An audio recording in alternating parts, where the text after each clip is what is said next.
dipersembahkan oleh daerah, pemerintah provinsi, pemerintah kabupaten, pemerintah kota, pemerintah pusat, semua harus netral. ASN semua harus netral, TNI semua harus netral, Polri semua harus netral. Kita ini kan pejabat publik sekaligus pejabat politik. Masa gini nggak boleh berpolitik, nggak boleh. Menteri juga boleh. Memastikan tidak ada konflik kepentingan. Gimana? Itu saja. Yang mengatur itu hanya tidak boleh menggunakan fasilitas negara. Itu aja. Kalau Presiden memihak, ada rekomendasi untuk mundur, Pak. Gimana? Kalau Bapak Presiden memihak? Ya saya mau tanya, memihak enggak? Diskursus tentang bolehnya Presiden memihak dan berkampanye untuk paslon tertentu ternyata menjadi bola panas. Istana bahkan sampai harus memberikan klarifikasi bahwa pernyataan yang disampaikan Presiden Joko Widodo itu hanya ingin mengingatkan para pejabat soal aturan pemilu.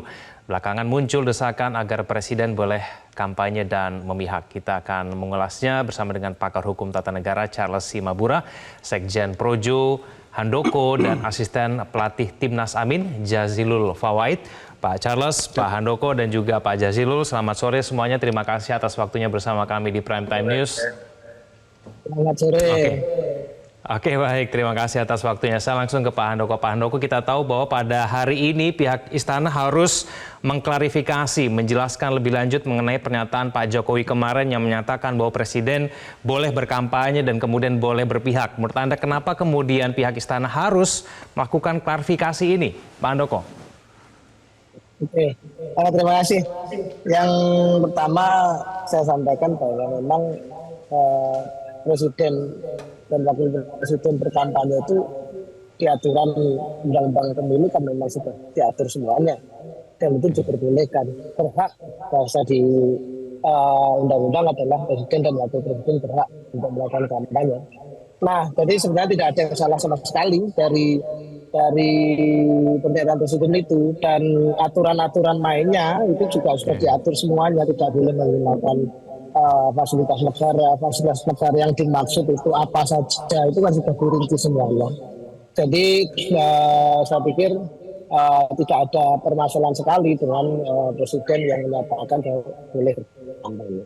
Terkait Istana tadi kan menyatakan bahwa konteks pertanyaan waktu itu ditanya soal terkait menteri segala macam itu, saya pikir meluruskan hal itu. Tetapi esensi atau substansi dari Presiden dan Wakil Presiden boleh berkampanye itu memang tidak ada yang salah sama sekali, begitu. Oke, Pak Handoko, tapi kenapa kemudian harus menyebut Megawati Soekarno Putri dan kemudian Susilo Bambang Yudhoyono, Presiden sebelumnya? Apakah kemudian menganggap bahwa apa yang dilakukan Pak Jokowi pada hari ini sebetulnya tidak berbeda dengan dilakukan oleh presiden-presiden sebelumnya, Pak Handoko? Konteks dari pernyataan Pak Jokowi kan begini, bahwa pejabat-pejabat politik itu memang punya hak untuk melakukan kampanye. Menteri boleh, presiden boleh, kepala daerah boleh, ya kan?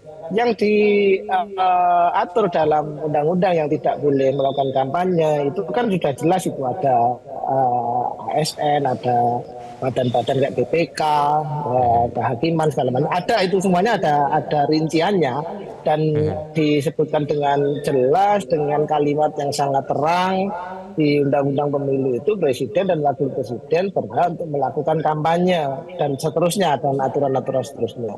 Jadi ini kan persoalan bahwa kita harus bisa menerima bahwa undang-undangnya itu memang membolehkan, berhak. Perkara kemudian apakah hak itu dipakai atau tidak kan terserah siapa yang mempunyai hak itu. Itu. Jadi menurut saya biasa-biasa saja kalau kemudian pernyataan dari Presiden Jokowi bahwa Presiden boleh melakukan kampanye. Gitu. Oke, nggak ada yang Pak salah Jazilul. Gitu. Baik, saya ke Pak Jazilul. Pak Jazilul, ini hal yang biasa-biasa saja. Tapi menurut Anda kenapa kemudian Istana harus melakukan klarifikasi terhadap pernyataan Pak Jokowi? Relevan tidak sih kalau misalnya membandingkan juga dengan yang dilakukan oleh Megawati Soekarno Putri dengan Susilo Bambang Yudhoyono, Pak Jazilul? Ya, sebenarnya nggak usah diomongkan, sejak awal Pak Presiden itu sudah berpihak. Karena memang ada putranya yang mencalonkan diri. Jadi tidak mungkin Pak Presiden tidak berpihak. Namun sikap dan konsistensi Presiden itu justru yang saat ini dipertaruhkan. Dari awal Pak Presiden ngajak netral, ASN netral, semua netral. Tiba-tiba sekarang berbeda. Kata orang Jawa itu sabdo pandito ratu tan kena olah wali. Apa yang disampaikan seorang presiden harus konsisten. Netral ya netral. Dan memang lembaga presidenan ini adalah di atas semuanya. Dia harus menjadikan dirinya sebagai negarawan. Namun ternyata lembaga kepresidenan atau presiden itu sudah ada di pihak tertentu. Meskipun aturannya boleh, meskipun secara normatif boleh, namun kita kalau menilai secara etika dan kepatutan, saya pikir semangat reformasi, tap mpr soal kehidupan, etika kehidupan berbangsa, saya pikir itu semua harus juga menjadi landasan. Ya. Oleh sebab itu kami pun tidak melarang, silakan Pak Presiden berpihak, biarlah rakyat nantilah yang menilai. Dan ketika Pak Presiden sudah memihak, maka kami akan nyatakan bahwa itu bukan presiden kami. Ya, Pak Jazilul, tapi kenapa kemudian menurut Anda Pak Jokowi harus menyampaikan hal itu ketika suasananya sebelahnya ada Menteri Pertahanan yang juga kita tahu sebagai calon presiden 02 begitu. Kenapa kemudian menurut Anda Pak Jokowi harus menyampaikan itu sampai 2 kali begitu, bahwa presiden boleh berpihak dan boleh berkampanye begitu? Ya itu menunjukkan kekuatan saja atau menunjukkan juga kepanikan di sisi yang lain.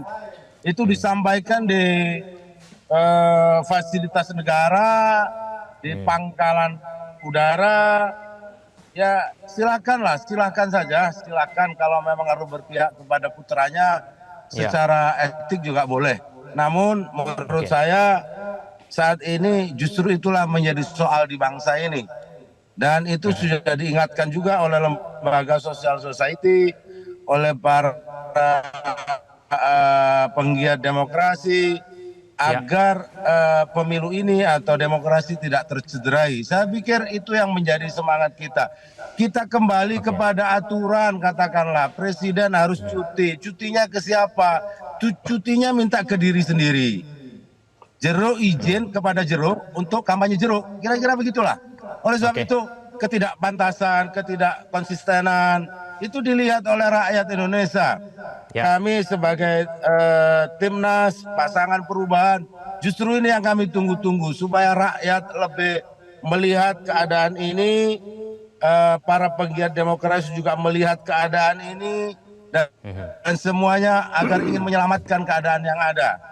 Supaya bangsa ini atau presiden kita menjadi negarawan dan dia di atas semua kelompok. Kita akan cermati ya mengenai aturan-aturan ini ya. Mungkin nanti teman-teman produser bisa menampilkan kembali mengenai aturan pemilu pasal 281, 282 dan kemudian 283. Pak Charles, mungkin yang dilakukan oleh Pak Jokowi itu bercermin pada pasal 281. Tapi kemudian juga ada pasal-pasal lain yang juga mengatur mengenai bagaimana perilaku presiden di pemilu 2024 ini khususnya. Nah, di pasal 282 itu juga mengatur mengenai bahwa perilaku maupun presiden tidak boleh membuat keputusan yang kemudian menguntungkan ataupun kemudian merugikan salah satu paslon. Nah, ini kita tampilkan ya, pasal 282 Undang-Undang Pemilu dan kemudian pasal 283 Undang-Undang Pemilu. Nah, ini batasannya bagaimana Pak Charles? Bagaimana kemudian presiden boleh berkampanye tapi kemudian tidak membuat keputusan dan atau melakukan tindakan yang menguntungkan atau merugikan salah satu peserta pemilu? Ya, saya sih berkomentar pertama terkait dengan pernyataan presiden kemarin itu sebenarnya memperjelas yang sudah jelas ya. Apa yang sudah jelas ya, jelaslah pasti beliau berpihak ya. Karena yang maju kontestasi itu adalah anaknya.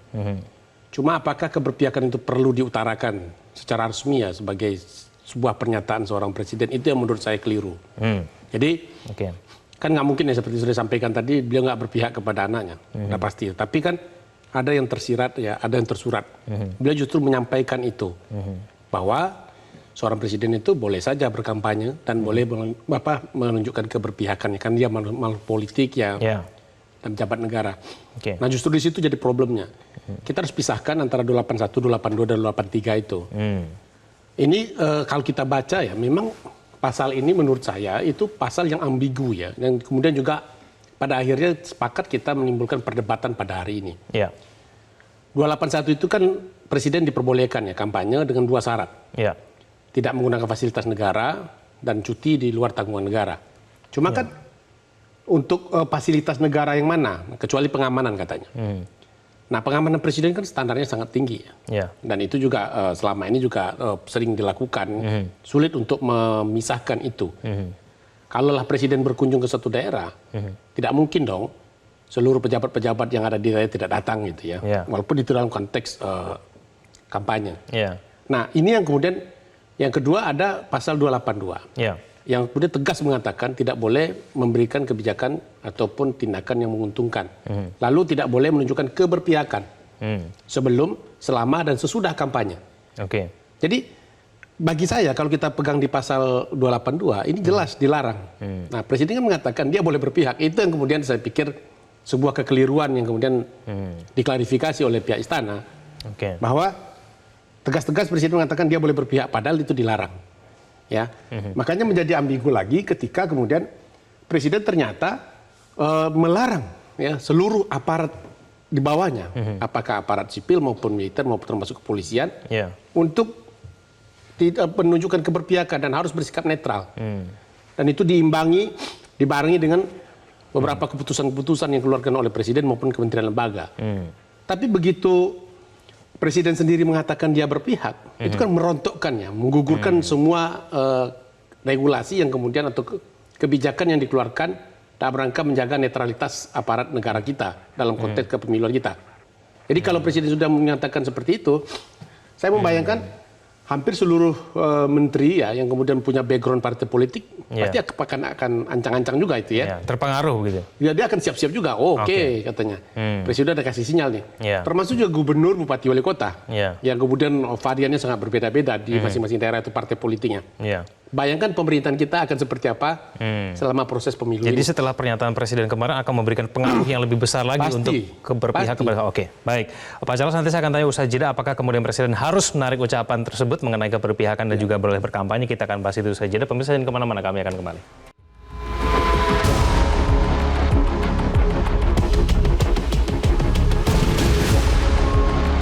Perintah presiden itu adalah netral. Jadi saya ingin mengingatkan semua agar perintah presiden diikuti. Pemilu kita udah 5 kali, 99, 2004, 2009, 2014, 2019. Di 5-5-nya tidak ada pembicaraan dominan soal netralitas. Ada. Baru di 2024 muncul lagi pertanyaan soal netralitas. Presiden itu boleh kampanye. Presiden itu boleh memihak. Boleh. Tapi yang penting kampanye tidak boleh menggunakan fasilitas negara.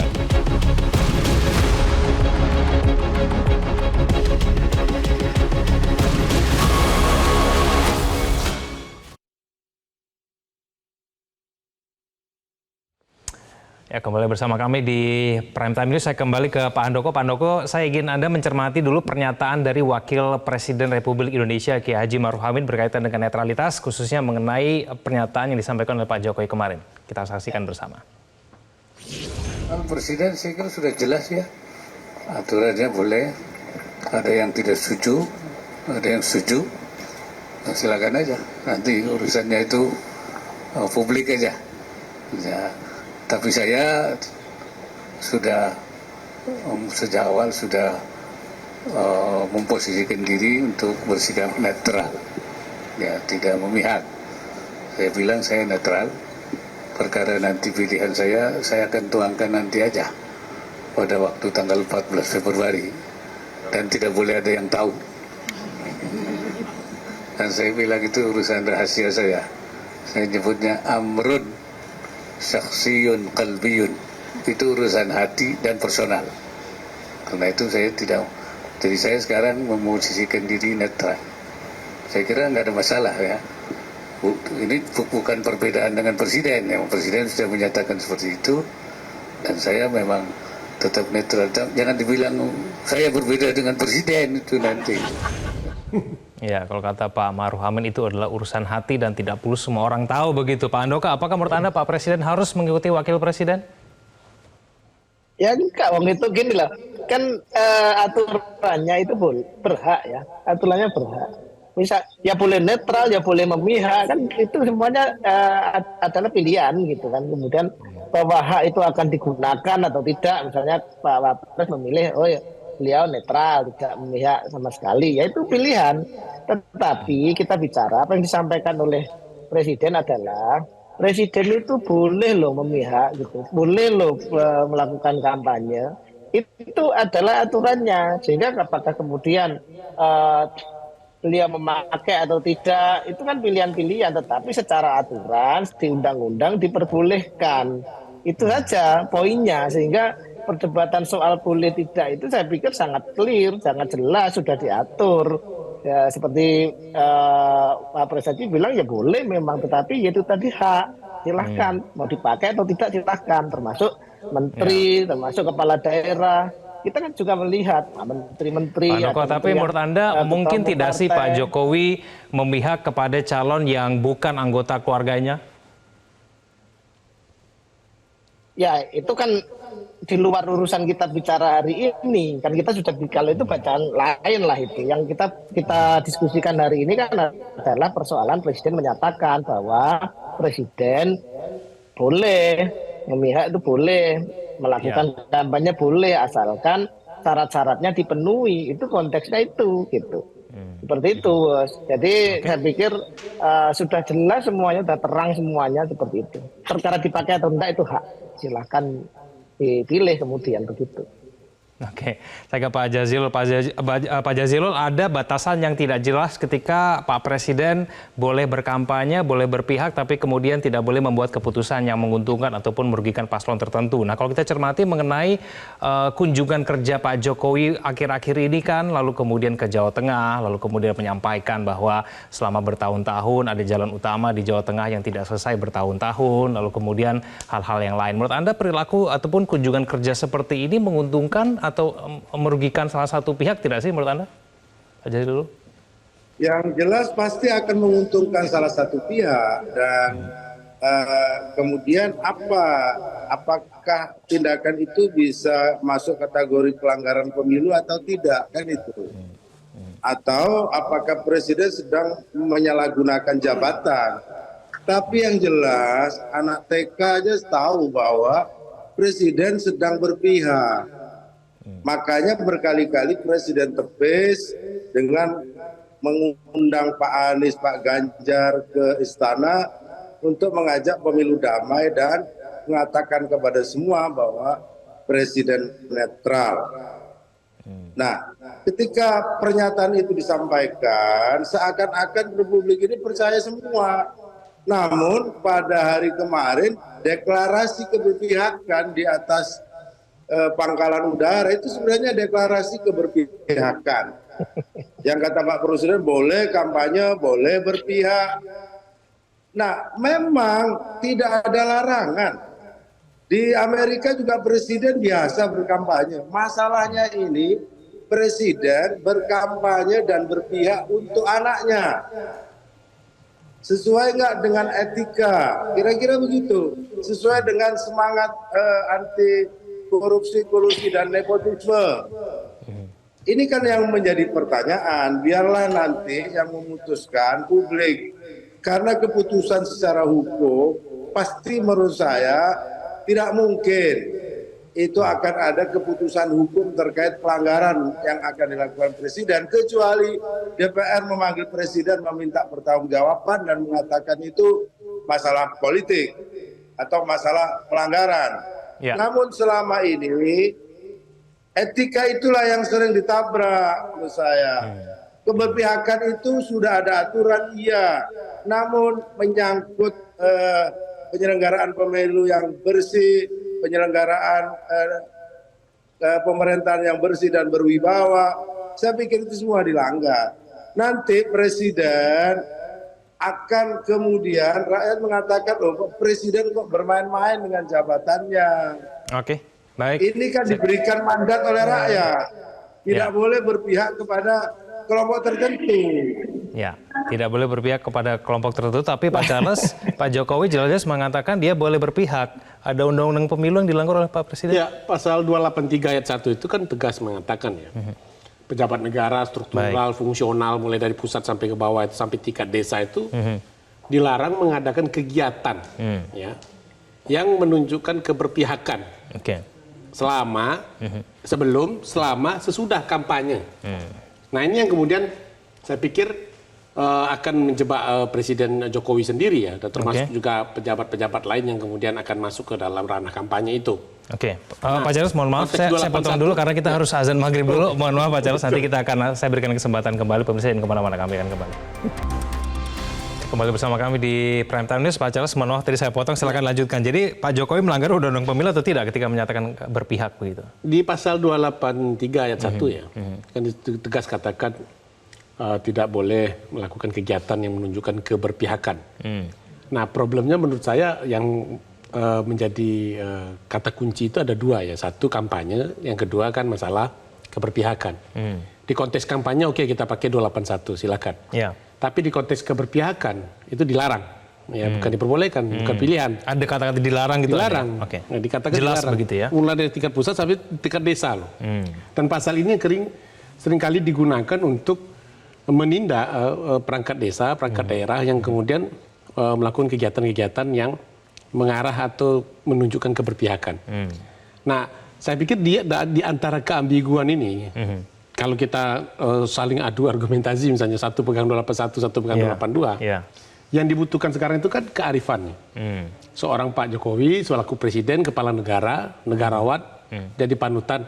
Kenapa? Karena dia itu tidak hanya kepala negara bagi seluruh Indonesia, tapi struktur ketatanegaraan itu di bawah komando beliau.